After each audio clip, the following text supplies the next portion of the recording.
කියලා කොහොමද ඔයාලට? ඉතින් අද අපි බලමු ජෙෆ්නා යුනිවර්සිටි එකේ සයන්ස් ෆැකල්ටියේ ඔරියන්ටේෂන් ප්‍රෝග්‍රෑම් එක කොහොමද තිබ්බේ කියලා. ඉතින් මෙන්න මෙහෙම තමයි සීනියර්ස්ලා අපිව පළවෙනි දවසේ පිළිගත්තේ. එයාලා අපිට අතට දීලා මෙතන ට්‍රීට් එකකුත් ලෑස්ති කරලා තිබ්බා.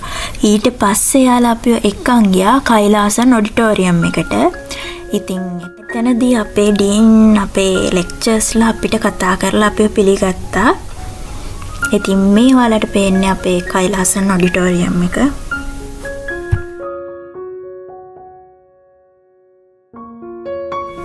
ඉතින් ඒකෙන් පස්සේ අපේ සීනියර්ස්ලා අපිව එක්කන් ගියා කැම්පස් එක වටේ පෙන්වන්න අපිට. තව දෙයක් තමයි ළමයි අපි තමයි සයන්ස් ෆැකල්ටියේ 50th බැච් එක. ඉතින් ඒ කියන්න ඕනේ. ඔයාලට පේනවා ඇති අපි හැමෝම ෆෝමල් විදියට ඇඳන් ඉන්නවා.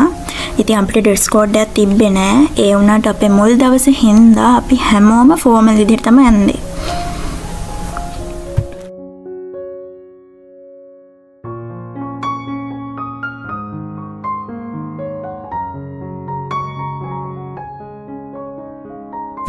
ඔරියන්ටේෂන් එක ගැන කිව්වොත් ළමයි අපිට ඔරියන්ටේෂන් එක කැම්පස් එකේ තිබ්බේ සතියයි. ඊට පස්සේ සති 10ක් කාලයක් අපිට ඔන්ලයින් තමයි තිබ්බේ. ඔන්ලයින් අපිට ඉංග්‍රීසි උගන්වනවා, IT උගන්වනවා වෙනම. අපිට ඉංග්‍රීසි වල උගන්වන්නේ අපි සාමාන්‍යයෙන් O level කාලේ ඉගෙන ගත්තේ. ඒ ටිකම තමයි. එතකොට IT වල උගන්වන්නේ ප්‍රධාන වශයෙන් Word එක, Excel එක, PowerPoint එක.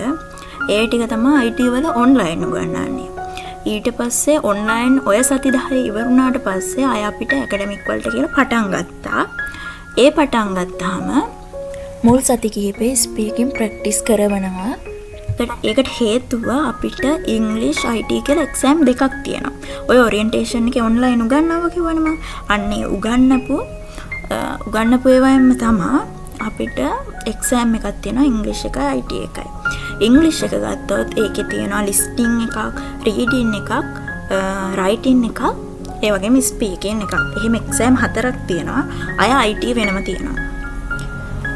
ඉතින් මේ එක්සෑම් වලින් පස්සේ තමයි අපිට සබ්ජෙක්ට් කම්බිනේෂන් තෝරගන්න තියෙන්නේ. ඉතින් මෙතන මම සබ්ජෙක්ට් කම්බිනේෂන් ගැන කතා කරන්නේ නැහැ. ඒක අපි වෙන වීඩියෝ එකකින් බලමු.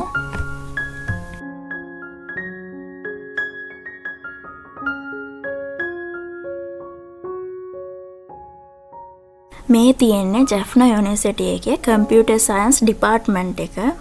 බලන්නකෝ ඒකේ ලස්සන.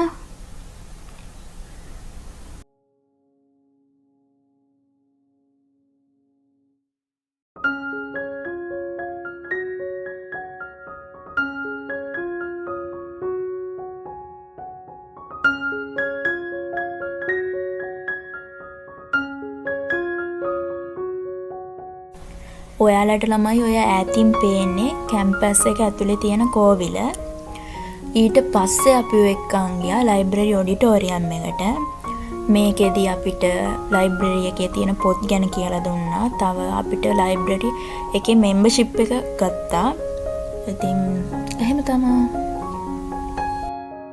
ඊට පස්සේ අපි ගියේ අපේ කැම්පස් එකේ ප්ලේග්‍රවුන්ඩ් එකට. ඉතින් මේ තියෙන අපේ ප්ලේග්‍රවුන්ඩ් එක. අවුට්ඩෝර් ප්ලේග්‍රවුන්ඩ් එකක් වගේම අපේ කැම්පස් එකේ ඉන්ඩෝර් ප්ලේග්‍රවුන්ඩ් එකකුත් තියෙනවා. ඉතින් මේ තියෙන ඉන්ඩෝර් ප්ලේග්‍රවුන්ඩ් එක. මෙතනදී අපිට පොඩි ලෙක්චර් එකක් තිබිලා අපිට ස්පෝර්ට් ගැන කියලා දුන්නා. ඒ වගේම ස්පෝර්ට් කරන්න කැමති අයගේ මෙතනදී මේ නම් ගන්නවා. ඒක තමයි මෙතන වෙන්නේ. ඉතින් අදට වීඩියෝ එක මම මෙතනින් නවත්තනවා. ඔයාලට තවත් ඔරියන්ටේෂන් එක සම්බන්ධව මොකක් හරි ප්‍රශ්නයක් තියෙනවා නම් පල්ලෙහෙන් කමෙන්ට් කරගෙනම යන්න. එහෙනම් මම අදට ගිහින් එන්නම්. බයි.